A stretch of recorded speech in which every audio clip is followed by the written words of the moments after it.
దిల్ రాజు గారితో గొడవ ఏంటి సార్ మీది?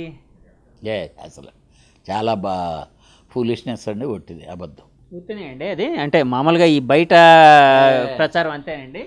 ఇప్పటికి కూడా నేను ఫోన్ చేస్తే ఫస్ట్ రింక్ నా ఫోన్ చేస్తాడు ఎనీ టైం. అసలు మా ఇద్దరి మధ్యన అసలు గొడవలు లేవు, ఇది లేదు.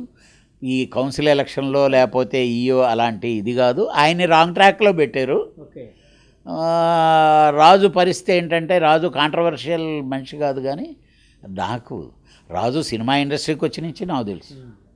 డిస్ట్రిబ్యూటర్గా ఉండేటప్పటి నుంచి అసలు డిస్ట్రిబ్యూటర్ కాదు ఆయన. ఫస్ట్ సినిమా మణిరత్నం సినిమా కొనుక్కొని, డబ్బింగ్ సినిమా కొనుక్కొని వ్యాపారం చేసినప్పుడు ఆ రోజు నుంచి మాకు తెలుసు.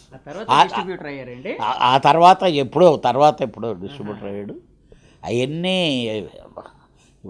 ఒక సక్సెస్, ఒక మనిషి సక్సెస్ ఎదగాలి, అలాంటి వాళ్ళు రావాలి, ఎదగాలి, ఇది చేయాలి. మా ఇద్దరి మధ్యన ఎప్పుడూ లేదు, రాదు కూడా. ఎందుకనంటే ఇప్పుడు చాలామంది అంటుంటారు థియేటర్ల వ్యాపారం ఆ నలుగురు అని. నేను ఒకటే చేస్తాను, ఈవిడ వ్యాపారం వాడిది, వాళ్ళ వ్యాపారం వాళ్ళు చేస్తున్నాను. అలానే మోనోపలీ చేయకూడదు, ఇండస్ట్రీని చంపేయకూడదు. మరి కాదు సార్, ఇండస్ట్రీని చంపేసే మోనోపలీ జరుగుతుంది అని అనుకునేటప్పుడు మీరు వాళ్ళతో మాట్లాడిన సందర్భాలు ఏమైనా ఉన్నాయి సార్? నేను చాలా గట్టిగా మాట్లాడతాను. శిరీష్తో అయినా అదే మాట్లాడతాను, సునీల్ నారంగతో అయినా అదే మాట్లాడతాను, సురేష్ బాబుతో అయినా అదే. సార్ నేనైతే నారాయణరావు గారు లేరు, నారాయణరావు గారు వాయిస్ ఇస్తా. నేను లేకపోతే ఒకటే డైలాగులు చెప్తా. మనందరం కానీ ఇలాగని నేల విడిచి సాంగ్ చేస్తే మళ్ళీ సినిమా ఇండస్ట్రీలోకి నక్సలిజం వస్తుంది.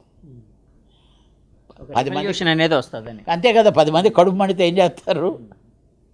ఇన్క్యూరబుల్ డిసీజ్ అనుకుంటే తీసేస్తారు. సార్ అలాగే గిల్డ్ మీద మీకుండే భేదాభిప్రాయాలు ఏంటి సార్? ఇప్పుడు కూడా చెప్తున్నాను కదండి, it is a based organisation.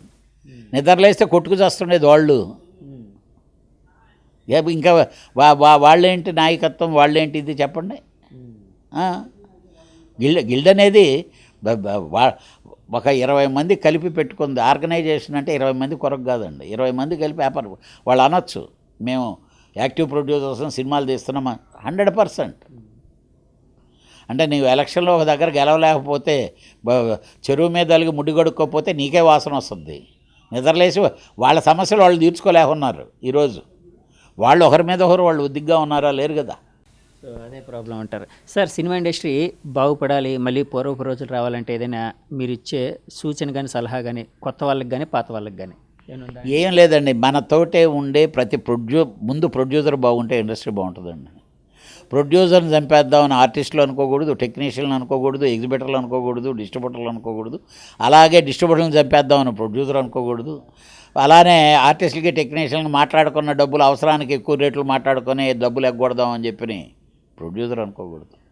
ప్రతి ఒక్కరూ ఒకరికొకరు నిలబడి సమిష్టిగా ఉందామంటేనే ఈ ఇండస్ట్రీ అలా సర్వైవ్ అవుతుంది. లేకపోతే వస్తుంటారు, పోతుంటారు.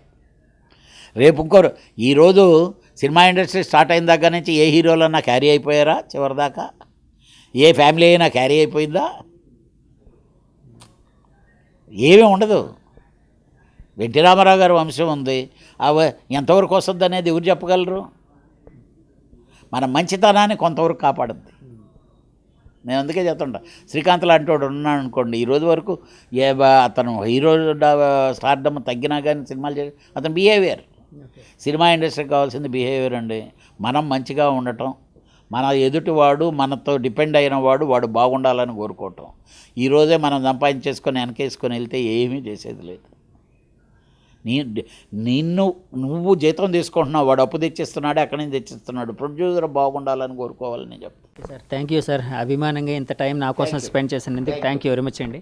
వ్యూస్, ఇది ప్రముఖ నిర్మాత సి కళ్యాణ్ గారి అంతరంగం. ఆయన మనతో ఎన్నెన్నో విషయాలు పంచుకున్నారు. అలాగే తను మనసులో ఏదనిపిస్తే అదే మాట్లాడుతాను, ముక్కుసూటితనంతో ఉంటాను, ఆ ముక్కుసూటితనాన్ని తనని ఇంతకాలం కాపాడుతూ ఉందని మనతో చెప్తున్నారు. మనతో ఎన్నో విషయాలు పంచుకున్నారండి. ఇలాంటి ఇంటర్వ్యూ మళ్ళీ ఇంకోటి కూడా ఆయనతో త్వరలో చేస్తానండి. సో ఇంటర్వ్యూ మీకు నచ్చితే మా ఛానల్ లైక్ చేయండి, సబ్స్క్రైబ్